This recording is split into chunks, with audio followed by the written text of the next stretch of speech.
Salut les gymnastes, dans cette vidéo, on va parler de suspension active à la barre de traction.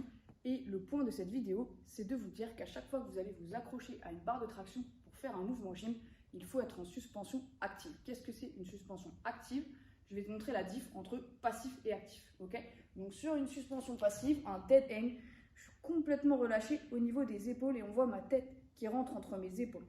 Si je veux passer en suspension active, je vais bosser au niveau du dos et des omoplates pour venir faire ressortir la tête tout en gardant les coudes tendus. Là, je suis en suspension active. Okay, et quand je suis en suspension active et que je travaille et j'active au niveau du dos et des omoplates, je protège mes épaules. Donc c'est très important quand je vais faire des keeping, des butterfly, peu importe, des strict pull-up, de toujours être sur cette suspension active. Okay, d'ailleurs, j'en vois beaucoup sur leur strict pull-up qui commencent en passif comme ça et qui vont lancer leur strict pull-up du coup de la suspension passive, donc de tout en bas.